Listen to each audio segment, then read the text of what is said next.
আৰু এটা নতুন আপডেট লৈ আহিছোঁ আপোনালোকৰ মাজত। অসমৰ মৃত চৰকাৰী কৰ্মচাৰীৰ বাবে পত্নী পিতৃ মাতৃৰ বাবে 80.20 অনুপাতত দয়ালু অনুদান দিব। ডক্টৰ হিমন্ত বিশ্ব শৰ্মা আমাৰ অসমত আৰু এটা নতুন আপডেট লৈ আহিছে। ইয়াত কি কৈছে, অসমত মৃত চৰকাৰী কৰ্মচাৰীৰ বাবে পত্নী পিতৃ মাতৃৰ বাবে 80/20 অনুপাতত দয়ালু অনুদান দিব। আৰু আপোনালোকে সম্পূৰ্ণ চাব ভিডিঅ'টো, কোনো ধৰণৰ স্কিপ নকৰাকৈ মই সম্পূৰ্ণ প্ৰচেছ আপোনালোকক ভিডিঅ'টো চাই আপোনালোকৰ বহুত হেল্পফুল ভিডিঅ' হ'ব। সব ফ্ৰেণ্ডসকল, আপোনালোকে ইয়াত দেখিবলৈ পাইছে অসমৰ মুখ্যমন্ত্ৰী হিমন্ত বিশ্ব শৰ্মাই মৃত চৰকাৰী কৰ্মচাৰীৰ বাবে দয়ালু অনুদান প্ৰদান পৰিৱৰ্তন কথা প্ৰকাশ কৰে। 80% পত্নীক আৰু 20% পিতৃ মাতৃক পুনৰ বিতৰণ কৰা হয়।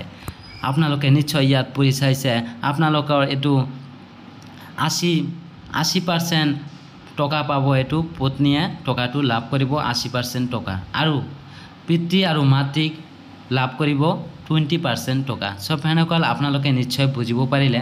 যিসকলে চৰকাৰী কৰ্মচাৰী, নিশ্চয় আপোনালোকে ভালদৰে ইয়াত পঢ়ি চাব কি কৈছে। ইয়াত দেখি লৈছে অসমৰ মুখ্যমন্ত্ৰী হিমন্ত বিশ্ব শৰ্মাই মৃত চৰকাৰী কৰ্মচাৰীৰ বাবে দয়ালু অনুদান প্ৰদান পৰিৱৰ্তন কৰা প্ৰকাশ কৰিছে।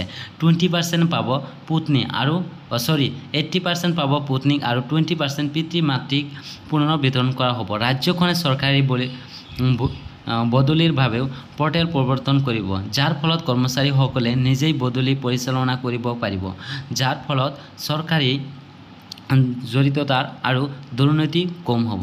সব ফ্ৰেণ্ডসকল, নিশ্চয় আপোনালোকে ইয়াত কি কৈছে, কৰ্মচাৰীয়ে নিজেই বদলি পৰিচালনা কৰিব পাৰিব। আৰু ইয়াত কি কৈছে আপোনালোকে দেখিছে, অসমৰ মুখ্যমন্ত্ৰী হিমন্ত বিশ্ব শৰ্মাই কয় এতিয়াৰে পৰা মৃত কৰ্মচাৰীৰ বাবে কৰুণ অনুদান 20% অনুপাতন বিতৰণ কৰা হ'ব। 80% আৰু 20%। আৰু আপোনালোকে অলপ স্ক্ৰল ডাউন হৈ ইয়াত কি কৈছে, ইয়াৰ পিছত এতিয়াৰ পৰা 80% ধন পত্নীক আৰু 20% পিতৃ মাতৃক দিয়া হ'ব। এই সকলোবোৰ বছৰৰ নিজৰ হৈছে এজন চৰকাৰী কৰ্মচাৰীৰ মৃত্যুৰ পিছত সমগ্ৰ কৰোণাপূৰ্ণ ধন পত্নীক প্ৰদান কৰা হয়।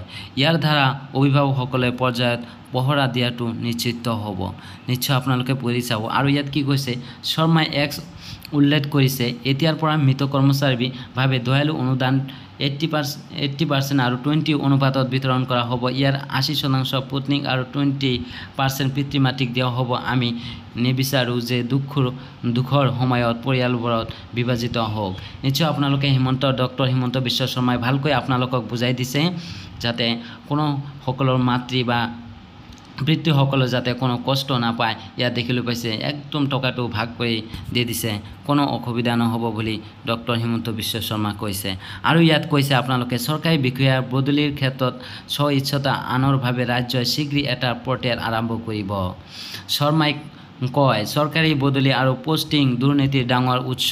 ইয়াৰ অন্ত পেলাবলৈ আমাৰ চৰকাৰে এনে এটা পৰ্টেল আনিব, যাৰ জৰিয়তে কৰ্মচাৰীসকলে নিজকে বদলি কৰিব পাৰিব। ইয়াত চৰকাৰী হস্তক্ষেপ ন্যূনতম কৰি ৰখা হ'ব। অসমৰ চৰকাৰৰ কৰ্মচাৰীয়ে অতি সোনকালে অন্য কৰ্মচাৰীৰ সৈতে পৰামৰ্শ কৰিব, বুজাবুজিৰ জৰিয়তে নিজৰ বদলিৰ বাবে পোনপটীয়াকৈ আবেদন কৰিব পাৰিব। সব ফ্ৰেণ্ডসকল, যিসকলে কৰ্মচাৰীয়ে বহুত দূৰত চাকৰি কৰি আছে, ঘৰটো আছে কোকৰাঝাৰত আৰু চাকৰি কৰি আছে গুৱাহাটীত, আপোনালোকে যদি বদলি কৰিব বিচাৰিছে, যদি আপোনালোকে সেইটো পষ্টিংটো বদলি কৰিব পাৰিব। সব ফ্ৰেণ্ডসকল, এইটো আপোনালোকৰ বহুতেই হেল্পফুল এটা ডক্টৰ হিমন্ত বিশ্ব শৰ্মা আপোনালোকৰ বাবে উপহাৰ লৈ আহিছে। সব ফ্ৰেণ্ডসকল, নিশ্চয় আপোনালোকে বুজিব পাৰিলে।